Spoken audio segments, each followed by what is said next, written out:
My name is Leah Piper. I am the CEO of More Love Works, and I'm the co-founder of Sex Reimagined. That's a podcast that I co-host with a colleague of mine, Dr. Willow Brown. And we do online courses, and we work privately with people, and we teach retreats. And I am a certified Tantra expert. So my specialty is really in the realm of sacred sexuality, where I give people the opportunity to see sex as something that is a transformative aspect of their life that actually intersects with all different sectors of being a human being. So even though someone might be celibate, it does not mean that sexual energy isn't running in their system and actually having a positive effect on their life.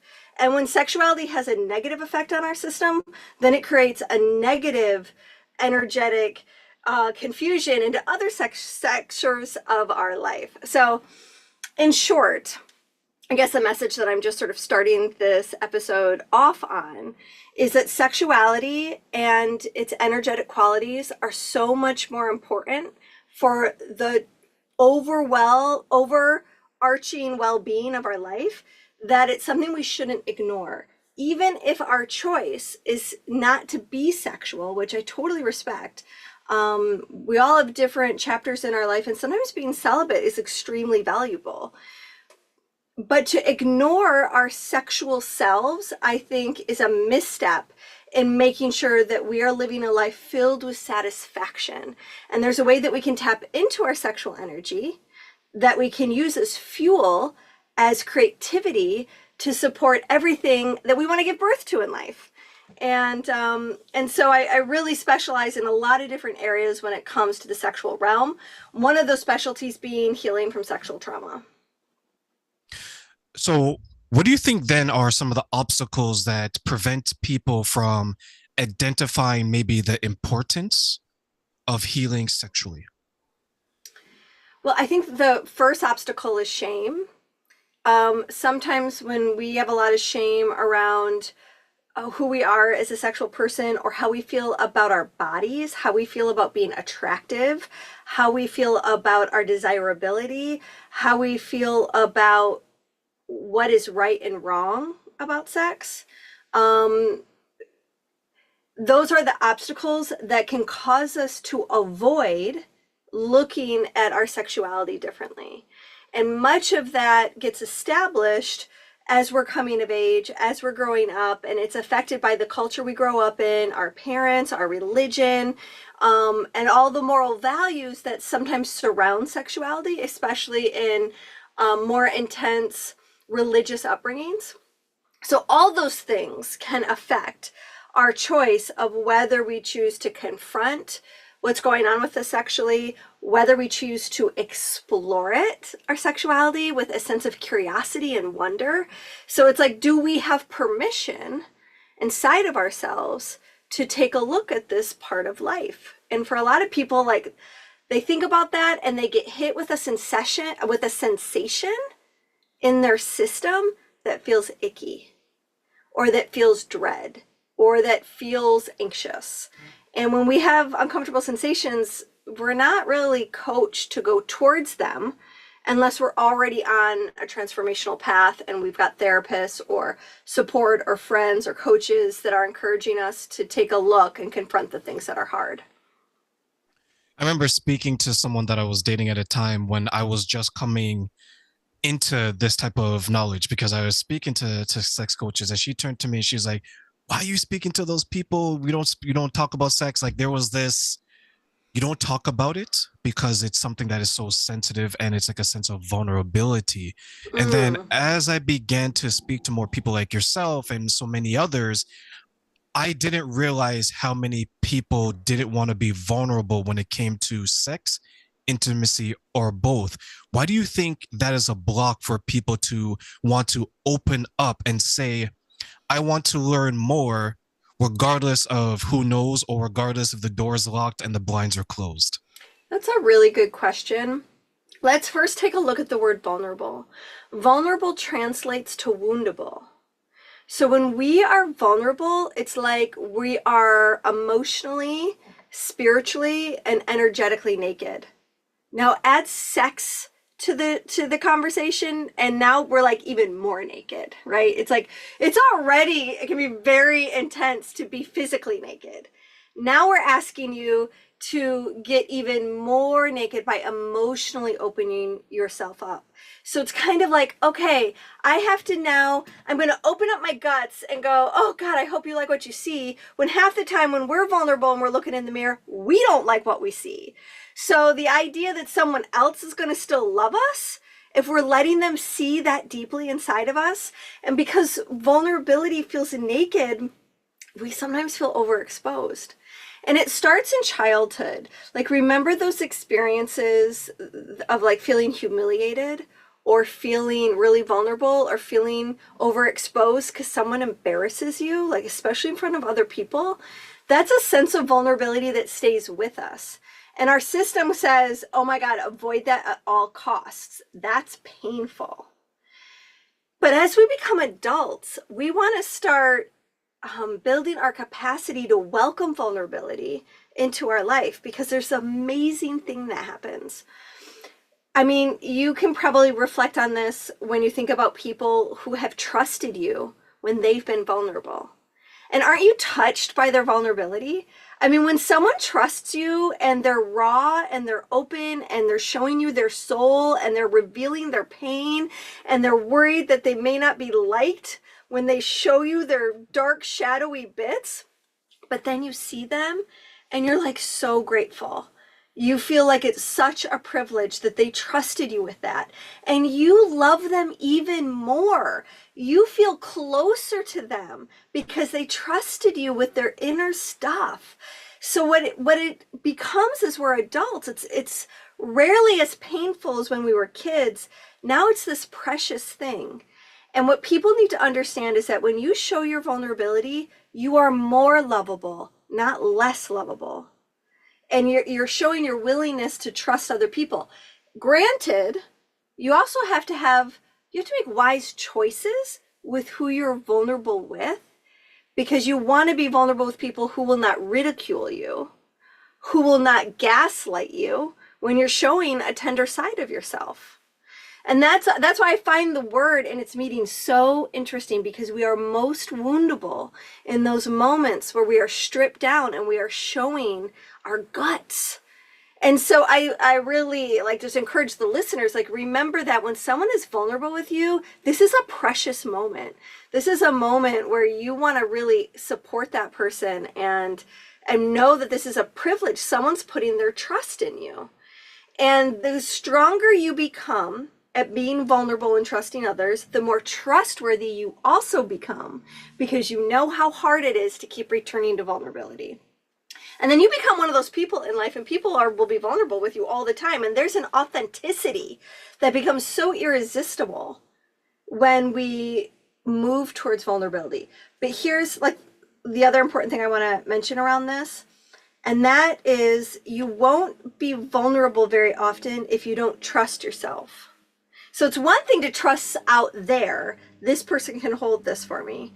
It's another thing for you to trust yourself enough to go, I might make a mistake and I might be vulnerable with the wrong person, but I trust I'll be okay. Even if I end up showing something tender to somebody who doesn't get it or doesn't get me or doesn't like what I'm saying, that often stings, but you just gotta know you're gonna be all right. Don't let that stop you from trusting the next person. Your meter of your ability to trust others will get stronger the more you explore this. Yeah, there's nothing more sexier than being emotionally and physically naked with someone where you just trust them completely, right, Leah? Only totally. And honestly, I believe it's the key cornerstone to intimacy. And intimacy is different from just sex, right? Sex can just be friction oriented. It's really just getting our parts next to someone else's parts and rubbing for a good time. But intimacy is more of a soul to soul experience. And I think what a lot of people are looking for, but they may not have the language for it, is they want to be soul to soul. They want to be like, I have my person. I can really, someone is letting me in and I'm going to let them in. And you can't do that without three things: vulnerability, trust, and presence. I've already touched on vulnerability and we've touched on trust. Trust isn't just about you being able to trust someone else. It's more importantly about you being able to trust yourself. Your ability to cultivate self-trust actually strengthens your ability to know who are the best people out there to trust. And then when it comes to presence, what is presence? It's such a buzzword, right? Presence, presence, presence. We all know we have to be more present. But what the frick is it? It is really about being in the moment. When you are in the moment with someone, the possibility for vulnerability, well, it becomes possible. When you're distracted, when you're wandering, thinking, fantasizing, daydreaming, you're not present, and therefore you're going to miss the opportunities for you to be vulnerable and for someone else to be vulnerable. And without that, there is no trust. I think I had someone, this was a woman, she mentioned that she wasn't present. And because she wasn't present and it didn't allow her to be vulnerable, it didn't allow her to be trusted. It didn't allow her to trust the person that she was with because she had this thing that when she wanted to have sex, the door had to be closed, the lights had to be off. She didn't want the person to see her body. Right. Right. And when she was sharing this at the time, I immediately thought, oh my goodness, to be in a situation where the person that you love, you're not even comfortable enough to show your body. And they're probably like, I want to see you. Trust me. Be vulnerable with me. So, Leah, I guess my question in regards to that scenario, if you're the person who's with someone who's having difficulty being vulnerable, being to trust you in that sense, what is it that you can do to help them get to a point Mm. where they could be vulnerable with you and they can trust you? That's such a good question. I think some of it can just start with communication. One of these things that opens people to vulnerability immediately is an exercise that I do in my classes, and it's about less than 10 minutes. Maybe it's even around 5 or 6 minutes. And you have two people sitting across from each other, and one person is asking the question, and the other person is answering the question. And the question is, "What are you afraid I'm going to see?" And then it's the person who's answering the question, it's just free association. That I'm ugly. And then the person says again, what are you afraid I'm going to see? And then they have to come up with another answer. That I'm beautiful. What are you afraid I'm going to see? That I'm fucked up. What are you afraid I'm going to see? That I'm broken. What are you afraid that I'm going to see? That I'm fake. So like suddenly all these things, right? And someone's holding such a deep presence. They're not commenting, oh, you're not ugly. They're not commenting, oh, but you are beautiful. They're not commenting, oh, no, you shouldn't feel that way. And instead, they're just saying, if anything, they're saying thank you. And then they're asking the question again. And they ask the question over and over and over again for like 3 minutes. And, it's such a vulnerable question. And here you are just free associating. You're just coming up with the first thing that comes to mind. And the next thing you know, you're just peeling back layers. You're telling the deep, dark truth, the things that you worry about, that keep you up at night, that you don't want to be found out. And you cannot, it's so freeing. And suddenly like this closeness occurs. And I do this with strangers. People have never even met each other before. And I do it with couples. And it reveals so much, and then they switch. And for one, as you are the person who's asking the question, you are kind of in awe of the bravery of this person who's digging in deep and looking to find it. And then the person who's answering the question actually gets to hear themselves out loud. Because we have a lot of judgments. Turn off the lights. I don't want you to see. But we don't ever say, and this is why. Maybe you'll say, I don't want you to see my big ass or my fat stomach or my cellulite or whatever, but it's so much deeper than skin.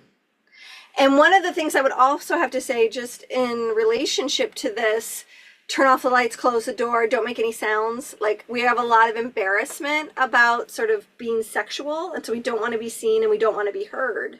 We have to really look at that a little more closely. And as a woman who felt that way for so many years of my adult life, I had to change my perspective and say, I'm going to stop looking at myself through my eyes. because my eyes is only picking up most of the time on the flaws. Let me see myself through my partner's eyes because they are so much more generous than I am. And they love parts of me, what turns them on half the time are parts of me that I judge. And who am I to judge their turn on? I'm not gonna yuck their yum. How dare I? And so that's when I started to get more and more comfortable with actually having sex and looking at the mirror. At my most heaviest points, and I've struggled with my weight my whole life. I've had weight loss surgery. I've done all sorts of crazy radical things to try to have the body that I can live with. It's been torture. And so I really relate to this experience of going, I don't like what I see, and I'm just going to project that other people aren't going to like it either. And there was so many massive breakthroughs, and it took years to get to the point that I was willing to see myself in a mirror having sex. But then when I did, I was like, wow. Oh, I get it. I get the curves now. Like, my big ass hips look amazing in this position. No wonder men like this so much. Like, look at these curves. These are not ugly. Why do I look in the mirror and I just pick myself apart and think they're so ugly? And it's not my body that's ugly, it's my thinking about my body that's ugly. And when we know that it's our thinking, then we have some power to actually change how we think, which will change how we feel. There's so many people out there who can learn from that because the things that we don't like about ourselves, there's someone else out there, our partner specifically, that absolutely loves it. We may say that, oh, I don't like the way my butt looks. And I've heard that like from like my partner. I'm like, what are you talking about? I love that about you. Or I love your legs. I remember there's a time where anytime that I had sex, I would play this movie.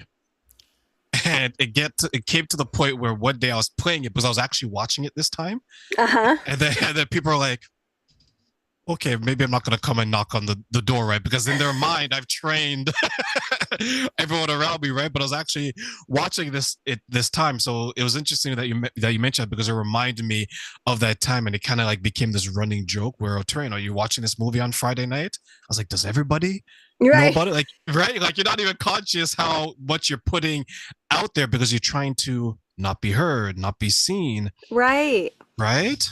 And Totally. I want to get your thoughts on that. Like, why do you then think people, even though it's something special between the two people or whoever is involved, why do you think then some people still try to hide or maybe act like then the special act isn't happening between these two people? Are we talking about one of the people in the experience? Or are we talking about other people judging other people? Other people judging, like when you mention like the shame and the guilt, it's Yeah. like, let's say these conversations, right? If Leah, if you were to go out and say that, okay, yes, I am a sexually active person, and if I were to say that, there's some people that may say that, oh, we don't talk about that. Like, let people assume you're doing it. Don't ever Yeah. confirm that you are doing it. Right. So I think it depends on like your culture and oftentimes your religion and your upbringing. And so, being respectful of other people's viewpoints. I mean, one of the things that I've had to learn as a sexpert is not everyone is comfortable talking so openly about it as I am. Well, I had to train myself for years to get comfortable. I had a lot to overcome in order to be so open about these conversations. And so I have to remember, and I also live in California. So it kind of like if you live in California, New York, people are less hung up about talking about intimate topics and talking about sex and sex positions and orgasms and how to come better and this and that. We tend to be a little bit more relaxed when talking about sexuality, but I grew up in the Midwest. I am a Midwest girl who spent the first 10 years of her life in a born again Christian Pentecostal church where we were singing and dancing and falling down and what we call in Tantra Shaktipat, but in that culture, it was called Lane of the Hands. There were so many very religious, very strict rules, like what was okay for girls was not okay for boys. So I had a lot of religious conditioning that made sex bad and wrong and dirty and dangerous. And then at 10 years old, my parents made us go to Catholic school. So then I got baptized into Catholicism, which is another form of Christianity, but very different than the Pentecostal faith. One was very sort of alive, and the other one's a little more stern and suppressed, but both of them had real cased sex in this really limiting, controlling, dominating, patriarchal, shame-filled container. And so that was sort of like, how do I do this? Like, I'm feeling all these things. I don't want to live by all these rules. Something doesn't make sense here. Why does everything feel good to me when it comes to spirituality, except for when we start to talk about sex, and then everything feels icky? I think what happens is that people get a yucky sensation in their system and they don't even investigate as to why is it yucky. Our conditioning can be so steeped in Victorian values that aren't even ours. In fact, many people who I know who might have come from a very religious upbringing are now adults. They don't even practice that religion anymore. They know that they don't even believe that stuff, but their psyche is sitting on a mountain of conditioning that says, good girls don't. If you're like this, that's going to mean that. And so we've got all these wild rules about how it's not okay to be a girl who likes to have sex. And not only that, but it's not okay to be a girl who likes to have sex with a lot of people. And so to kind of undo the rules, and then, so then often what happens is we can react, like we'll go through phases where we are rebelling against the rules. And then sometimes we go really over. We get ourselves into predicaments that end up feeling very wounding, where we find out, wow, I really do feel used, abused, and misused by sex. Sex must really be bad, or I'm really bad. Or I can't trust men. Men only want you for one thing. Well, can women also only want something for one thing? So we end up having these life experiences, and then we either continue to perpetuate the negative beliefs or we have breakthroughs. And what I really want to help people is what does sex positivity mean for them? How can they live within a range of celebrating sexuality? And that's really what the Sex Reimagined podcast is all about, is we want to help people reimagine what sexuality can be if we're not living out the drama of, ancient grandparents who had less than modern views about sex, and importantly, sex and love. Because my specialty isn't just about sex. I can teach people how to have the most incredible orgasms. I got more orgasm tips and tricks and methods, you wouldn't believe it. But they're meaningless without the love. And so I think what's so cool about being a human being is that we are these species that actually can have this unique experience, which is sexual love, which is a very different love. It's a very unique love. To feel deeply, emotionally, spiritually, sexually loved is a transcendent state. And a lot of us are just kind of having friction-oriented sex, and a lot of it's not even satisfying. So, yeah. I don't know if I answered your question. I kind of went off on a tangent there. No, I love that tangent, by the way, because it brought me to the first time I met like a polyamorous couple. Uh-huh. Right. And it reminded me when you mentioned that the Christian, because I grew up very similar to you with the Christian beliefs. The first time I met that couple, I was trying to understand it, and you're trying to be open, but what you grew up with is saying, no, no, no, you don't do these things, right?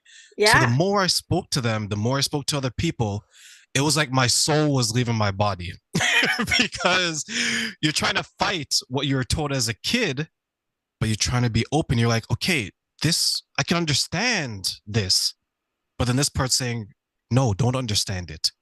It's wrong. It's like you mentioned, it's wrong. It's dirty. It's this, it's that. And then when I made a decision and I said that, you know what, I want to undo everything that I learned, and I want to speak to the coaches. I want to speak to the people. That changed my perspective on sex and intimacy. Like I can't even describe. I went from you do it with one person, however you guys do it, and that's it, to this world where it's like, okay, there's this option, you can do this, you can do that. And I always wonder what happens to the people who come in contact with this information, with this knowledge, and I'll get your answer.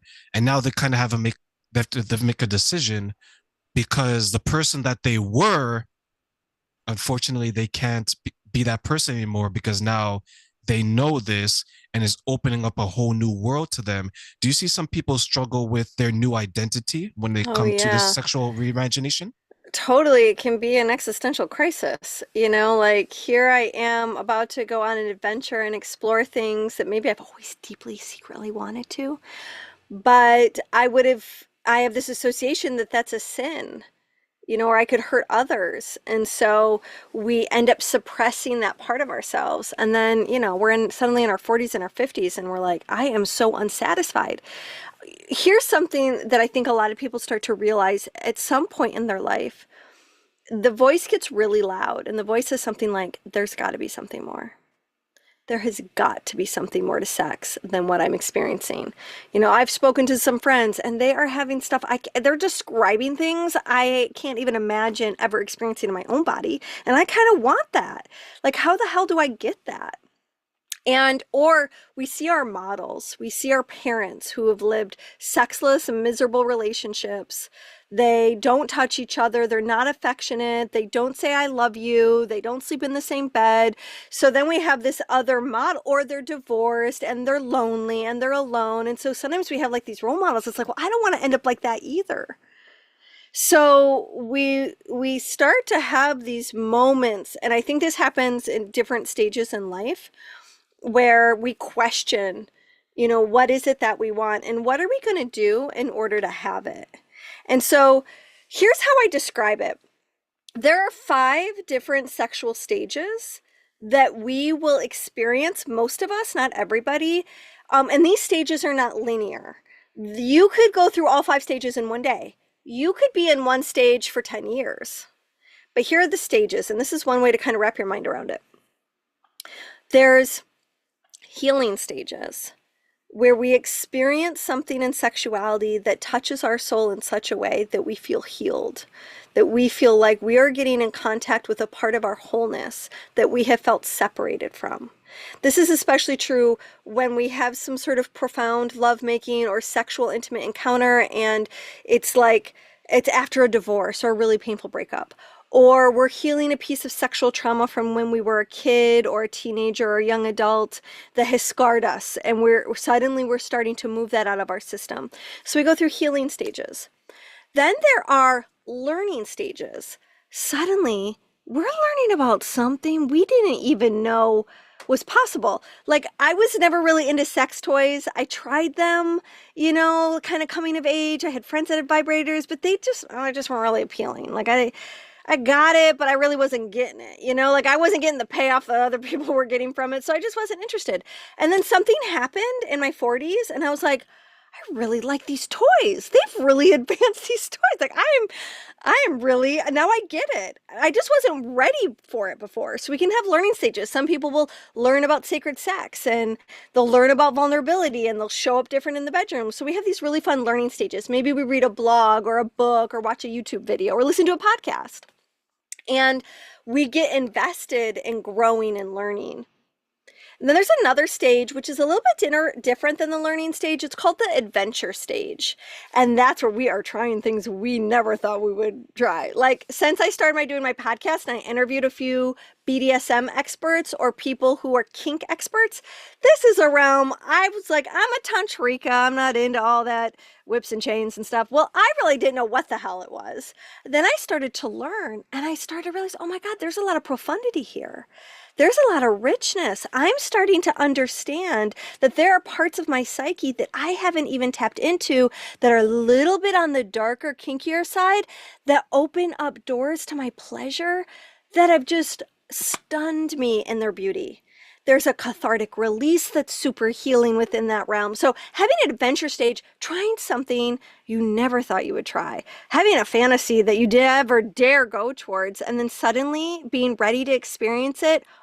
So many breakthroughs happen when you are on an adventure. So gotta love that stage. And then there are 2 more stages left. The next one is transcendent stages, where you go someplace in pleasure that is so profound that you hit this realm. Maybe it's oneness, maybe it's spiritual. But it blows your mind. It is so beyond the body that you feel like you touch something, like the cosmos, something bigger than you. You touch God, like whatever that transcendent, it's like this meditative moment of bliss, and it stretches out for so long, and you go to such a deep part of your soul. Like, it's beatific. Poets spend their lifetime trying to describe these transcendent states in pleasure and love and in sex. Then the last one was probably the one that I had the hardest time with. I would judge myself so harshly for this one, which was resting stages. And for some reason, being a sex expert, I never felt like I had the right to rest and not be a super sexual being. Like, that's my job. And so I would go through these times in relationships and in partnerships where, like, I don't feel like being sexy. I'm not in the mood for sex. I can't find it. I'm not interested. Everything else is more important than that.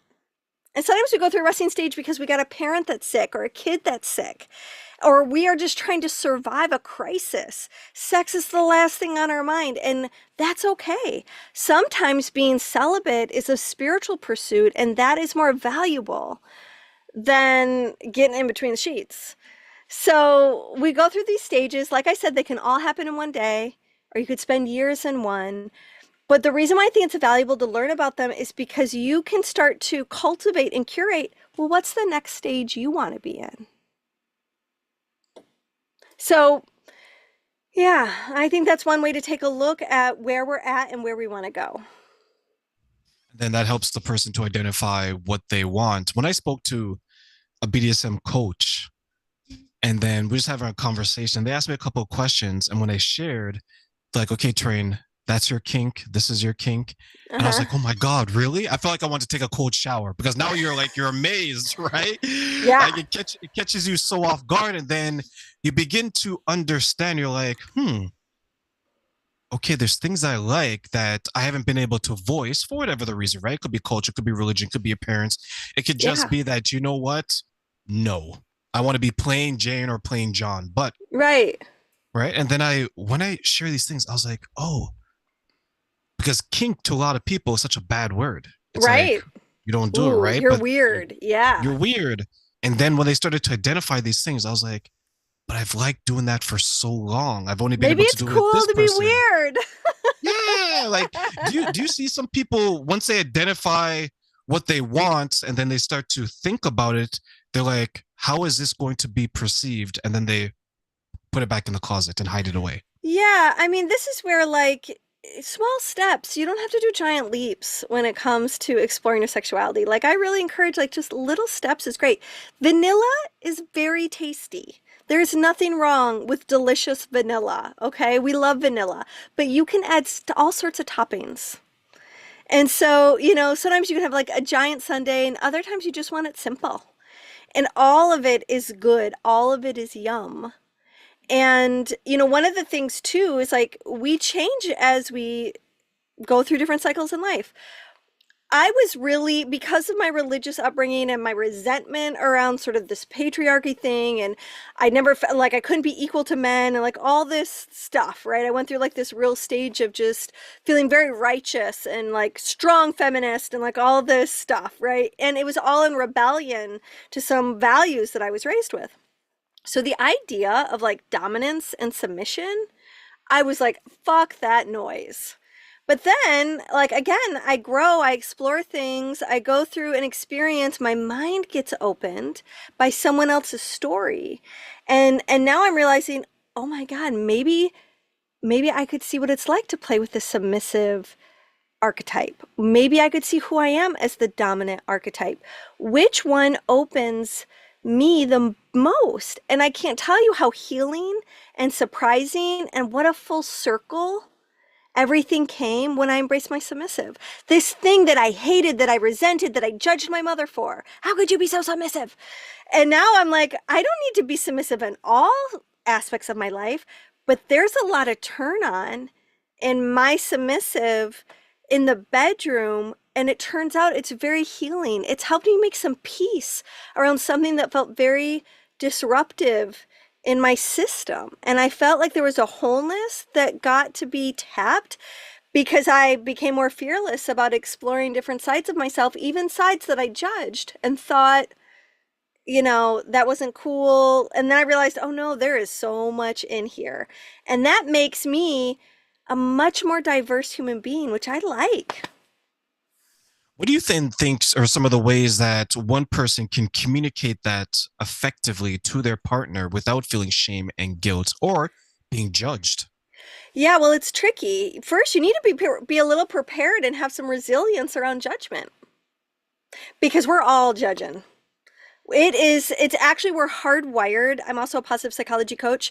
And if you take a look, it's the science of well being. When you take a look at all the studies that they've done, we are hardwired to judge, way more hardwired to judge than to not judge. And the thing that suffocates judgment is curiosity. So when you feel like someone is judging you, get curious. Like, oh, wow, that's really interesting that you feel that way about me. Can you say more? What does that remind you of? And then you'll see that they're not really judging you, they're judging a belief that they adopted long before they met you. So I think in order to have these kinds of conversations, you have to have a growth mindset, and that starts with being curious and checking your own judgment thoughts. And as soon as you notice a judgment of self or of other, go, huh, that's interesting. That's interesting. I thought that. That's interesting. I feel that way. And that will lead you out of the judgment. So, how do you have these? And again, we're going to go back to little bite sizes. To be able to, because especially in the kink realm, it is, or like revealing a trauma. Like I was sexually abused as a kid. I didn't want anyone to find out. I thought if people knew, they would find out that I was broken and that I wasn't lovable. So it was a secret that I protected at all costs. Then we have some of our things like our desires. I have clients who have really big foot fetishes. Like they just love feet. There's so much turn on there. And oftentimes they're so nervous about telling a partner. And so one of the things you just do little small pieces. So it might be something like, hey, I want to try to have more conversations, more open conversations about turn on and sexuality and desires. And sometimes I'm afraid to speak up about my desires because I'm afraid I'll be judged. And I want my desires to feel safe with you. And I'm wondering, what would you need in order to feel comfortable talking about desires? What would you need from me? What would you need from you? And I'm wondering how we might get started. And then just test your partner out. How do they respond? How do they react? Do they shut down? Do they get excited? Maybe you guys need a coach to help you start that conversation and have someone else help translate the conversation for you, because sometimes we say things and our partner can't quite hear it, but the coach can rephrase it in a way that they can. It's like meeting the person where they are because you want to introduce something to them that you're a little bit hesitant and you don't know how they're going to respond. And I think a lot of times if you were to go to someone, because it's vulnerable, the bedroom conversation, sex, intimacy, it's a vulnerable position to be, like we talked about earlier, right? You Yeah, go to this person and you mention it to them, and then they say something or they react not with the intention to hurt you, right. but you receive it and you're like, oh, maybe they don't want to do that. How do you help those people who maybe there's a disconnect, not intentional? This person's still processing and this person's still being vulnerable. But because when they came together now, the wires got crossed a little bit and this person may have reacted in a way that wasn't anticipated. And now this person begins to shut down. Well, here's the most common one I see in my office is I want more sex and they don't. And every time I try to initiate sex, or I'd let them know that I need more sex, or that I want more sex, or that I wish we were more sexual, the other person takes it as criticism. I'm not enough. I'm not doing it right. You don't love me. And then the person who's always asking for sex also feels like I'm a burden. My sexual energy is out of control and isn't desired. I'm not desired. My partner doesn't desire me. And we start to feel like we are so mismatched. Like, how is it that our libidos are so different from each other? And so, oftentimes, every time they go to have a conversation, it ends up being a bust because both people feel unsatisfied. I don't feel seen and gotten. I don't feel desired and loved. And so we have to kind of go, well, how can we be creative? Because oftentimes the person who tends to reject the offer of sex more might need a different approach. And they might need ways to help bring them into their body. They may not be able to have sex quite as quickly, especially if it's penetrative sex. Also, there's different styles. So there are people who have spontaneous desire and other people who have responsive desire. And those are very two different responses to sexuality. In fact, they can meet each other, but they've been speaking different languages. And so we have to make a personal choice to go, sexuality maybe is really important to my partner. It's not that important, really not that important to me. And we have to make a decision, like, can I get curious? What if sex was important to me? What would that look like? What would that feel like? How would I take myself on a journey? And this is where I think for some men and women, this is where we can feel really different. And this is certainly true of my generation. It's like we really normalize male sexuality. There's wet dreams and boys ejaculate and they masturbate, whether they should or shouldn't. It's known that they do. It's not so much known. I mean, I know women who went their whole childhoods without masturbating. And then I know women who started masturbating at 3. And that doesn't necessarily mean anything about their libido. So we treat women's sexuality as male sexuality light. And we take a look at like male sex is about penetration, but a lot of female sex has nothing to do with penetration. So we have different definitions of sex, and we are not educated because we get a piss poor sexual education in our country and really across the globe to really understand what would open my partner to feeling bliss in their system. How do I help them feel turned on? But the better question is, how do I help myself get turned on? And this is where we do not normalize women as sexual beings. I mean, look at all that we do to desexualize mothers. As soon as you have a baby, ew, mom has sex? That's gross. Well, mom is still a sexual being. She doesn't give birth to you as a grandma. She's still a woman. So we desexualize sex from mothers. So we have all this sexual stuff that's not okay for our systems. So we have to first give ourselves permission to go, well, who would I be if I was turned on? How do I even get turned on? And so what I often have people do is go on a quest to find out what opens me and what closes me. What makes me press the brakes? What makes me press the accelerator? And focus on the accelerator, because people are going to tell you what they don't like, but most of the time they don't know what they do like. So all they're saying is what they don't like, and instead then they're not giving you any options to go, well, I know I like this, because it's uninvestigated.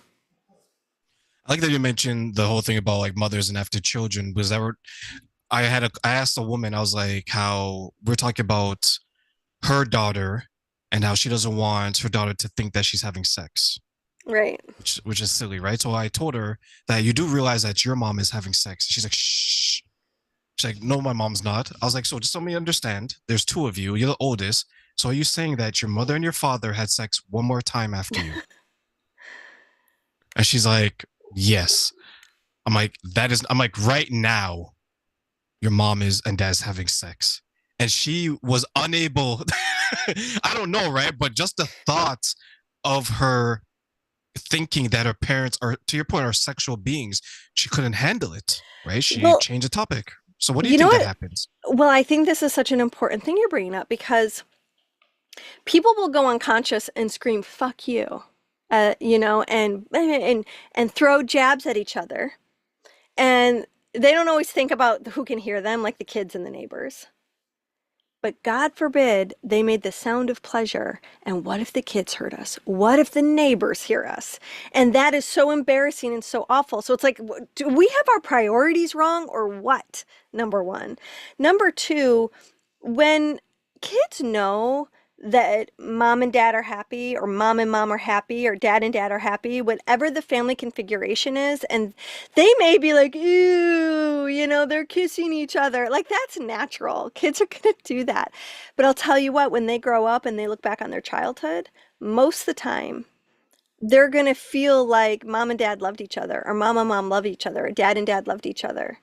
And kids want to feel like their parents love each other. And your affection and your words of affirmation, and even, yes, your sexual sounds conveys that they are connected to each other. And that makes us actually feel safe. When we hide, suppress, or overexpose, because that's the other side of this, you don't also want to overexpose your kids to sex. All three of those things can make people neurotic. We're all fucking neurotic when it comes to sex.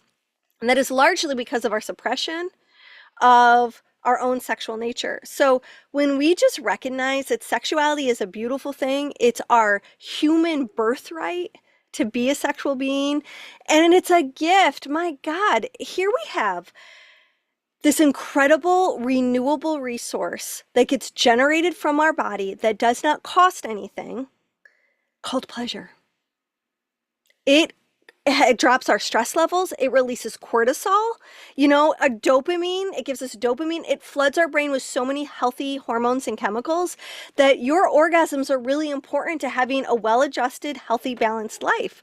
And if you are over denying yourself of that, or are afraid that the children might find out, you're not giving them permission to also find a healthy balance as sexually healthy, happy, and sometimes horny, baby, human beings. Like, pleasure, the studies don't even lie. The studies show is that when you live a pleasure-filled life, you live longer, your immune system gets stronger, you are more emotionally balanced, and who wouldn't want that? Pleasure is not bad. That's some of the lies that we were sort of fed, is that pleasure is dangerous. And or pleasure's gross. I mean, what I feel bad about this young woman, actually, I don't know if she was young or not, that you spoke to, is she's just lying to herself. You're in fucking denial. What does that get you? It's just sort of like, get over it. Everyone likes to have sex. It's fun. And if you don't like it, question that, because there is something missing for you, and you deserve, it's your birthright to have bliss in your system. My gosh. And I know that it can be really emotionally painful. It's not just a walk in the park for most of us. So I want to acknowledge that. I don't want to minimize where it's difficult. How can someone identify what would be healthy sex for them and their relationship then? That's a good question. I think that's really personal. And I think maybe the first thing you can take a look at is your values. What do you value? What's important? And I'm not just taking a look at sex, but like, let's take a look at all your values. What are your values when it comes to travel? What are your values when it comes to family? What are your values when it comes to religion? What are your values when it comes to finances? What are your values when it comes to exercise and how you eat? And when you can kind of take a look at all these different categories in life, and then you also look at sexuality, you've got a little bit of a broader perspective, and you can zoom out and really take a look at, well, who do I want to be? Who do I want to be in the bedroom? Who do I want to be as someone who is going to model healthy sexuality to the younger generation that you influence? How do you feel about pleasure? If someone's never had an orgasm, I've worked with a lot of people. I've worked with a lot of older virgins, 70-year-old virgins, 60-year-old virgins, 50-year-old virgins, who just sort of missed the boat. They had certain things happen that caused them to avoid sexual initiations. And so to be able to, like, okay, well, how do we proceed with that? How do I allow myself to have these initiations? That can be really, really rich. So sometimes if we feel like, how can I value pleasure when I've never really had an orgasm before? It makes sense that that is something that is well, it's uninvestigated. Like, then we have to take a look at, well, what are the obstacles? What are beliefs? What are the hurdles? What are the inflection points in your life that created a belief system that said, A, it wasn't okay, or B, my body doesn't know how to do it, or I'm afraid to touch myself, or I've been with partners who don't know how to touch me. Well, then we have to go find out, how does your system open? And it takes some bravery and it takes some inquiry. So how do I know if my sexuality is healthy? I don't encounter a lot of people whose sexuality isn't healthy unless it's non-consensual. So it really just comes down to, I'm not interested in yucking anyone's yum and judging what is healthy, what is unhealthy, because that is such a personal experience. Where I'm going to be able to mark that more appropriately is like consent or non-consent. And or there's a lot of people who might be acting out sexually in a negative way that does harm to them. Maybe it puts them in dangerous situations. Maybe it's causing them to spend money they don't have. Maybe it's causing them to avoid like going to work or avoid going to school or avoid having relationships with human beings because they're using it to escape. And that's then we're looking at a whole different department of sexuality, which has more to do with addiction. And where we're using sex, whether it's masturbation, seeing sex workers, or pleasuring ourselves as a way to escape life and reality and responsibility and the things that have us feeling overwhelmed that we kind of want to leave. And that is an interesting part about sex. It can be an incredible reset and it can help us diminish stress, but you also have to be careful that you're not obsessing over it and acting out in a way that hurts others. So, Leah, as we close, I'm going to give you three wishes for this question, okay? Three things you wish people knew. So, what are three things you wish people knew about the benefits of sexual exploration and the dangers of it, and why? So my three wishes are what I want people to know is that life is so hard, right? Like, there's no being alive that isn't going to face crises, that isn't going to face loved ones dying and having broken hearts, and and that, or bankruptcy and cancer and car accidents and like all the tragedies. We're all going to encounter them, but we have been built. We are hardwired to have this experience of pleasure and of love. It's like this incredible well that we all can drink from. And what this well does is it helps renew our soul when our soul gets weary. It's this place that we can come and drink so that we can get relief from the hard parts of life. And that is a massive gift. And we shouldn't shame that. We should celebrate that. And it's a beautiful thing to be able to look at a lover and go, life has really dealt you something hard right now. Come and drink from my well. I'll help renew your weary soul. And when a partner can do that for you, it is so rich and precious. And so we don't have to be so disdainful when it comes to sexuality. This is something we should really celebrate and really see as a beautiful part of being a human being. So that's my first wish. My second wish, I wish that people looked at sexuality as being a really valuable thing to invest in. That you want to be a good lover and you want to be good at receiving sexual love. And we are usually have a weakness in one or the other. Either we're really good at giving or we're really good at receiving. And most people have a hard time with receiving. So for you to go and value learning skills to be an incredible lover is a gift you give yourself, and it's a gift of everyone who is worthy to have the chance to love with you. And we are not given a great education. No one is born a master lover. You actually have to invest your time and sometimes your money in order to get a real sex education, not just rely on the shitty sex education your parents gave you or your school friends gave you. Because I know things about the full potential of sexuality that no one growing up knows. So I really want people to take a look that this is the part that renews your weary soul. Go find and learn how to capitalize on that. Let that be like the richest thing you do. It adds so much richness to life. So that's my second wish. My third wish is that people open themselves up to the profundity of sex and sexual connection. And that really has to do with the three things we opened up this episode with, which is vulnerability, trust, and being in the moment, having presence. It's a gift that takes sex and elevates it. And it will answer that question that so many people find in midlife, which is there's got to be something more. And yes, there is something more. And you deserve to find out what that is and have your soul frickin' fly.